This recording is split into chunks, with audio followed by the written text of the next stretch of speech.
He also made an eastern door and a western door in the Kaaba and placed them on ground level.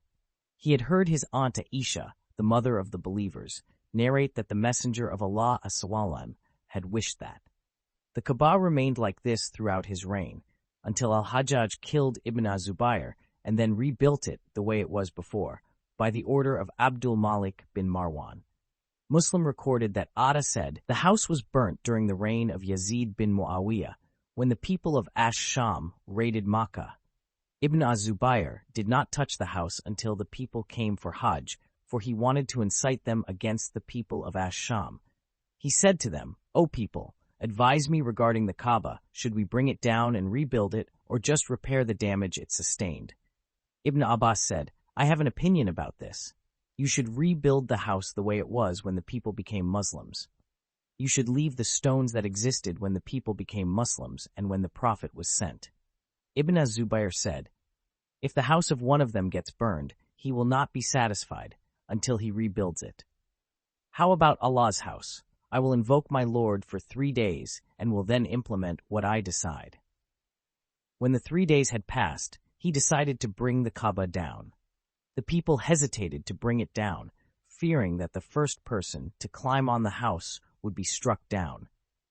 A man went on top of the house and threw some stones down, and when the people saw that no harm touched him, they started doing the same.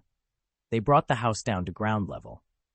Ibn az-Zubayr surrounded the site with curtains hanging from pillars so that the house would be covered until the building was erect.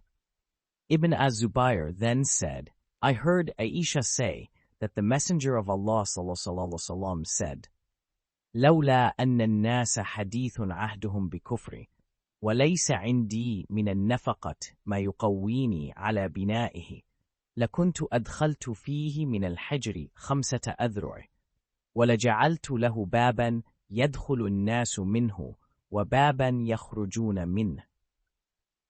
Ibn az-Zubayr said, I can spend on this job, and I do not fear the people. So he added 5 cubits from the hijr, which looked like a rear part for the house that people could clearly see. He then built the house and made it 18 cubits high.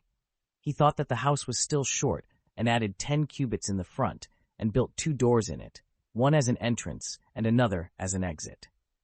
When Ibn az-Zubayr was killed, Al-Hajjaj wrote to Abdul Malik bin Marwan asking him about the house and told him that Ibn az-Zubayr made a rear section for the house.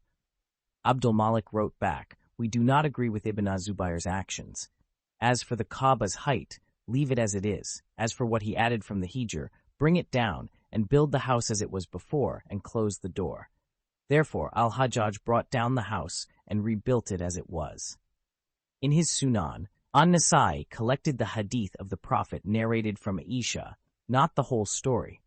The correct sunnah conformed to Ibn az-Zubayr's actions because this was what the Prophet wished he could do, but feared that the hearts of the people who recently became Muslim could not bear rebuilding the house. This sunnah was not clear to Abdul Malik bin Marwan. Hence, when Abdul Malik realized that Aisha had narrated the hadith of the Messenger of Allah on this subject, he said, I wish we had left it as Ibn az-Zubayr had made it. Muslim recorded that Ubaidullah bin Ubaid said that Al-Harith bin Abdullah came to Abdul Malik bin Marwan during his reign. Abdul Malik said, I did not think that Abu Hubayb heard from Aisha what he said he heard from her. Al-Harith said, yes, he did. I heard the hadith from her. Abdul Malik said, you heard her say what? He said, she said that the Messenger of Allah said, إن قومك استقصروا من بنيان البيت ولولا حداثة عهدهم بالشرك أعدت ما تركوا منه فإن بدا لقومك من بعدي أن يبنوه فهلمي لأريك ما تركوه من. He showed her around 7 cubits.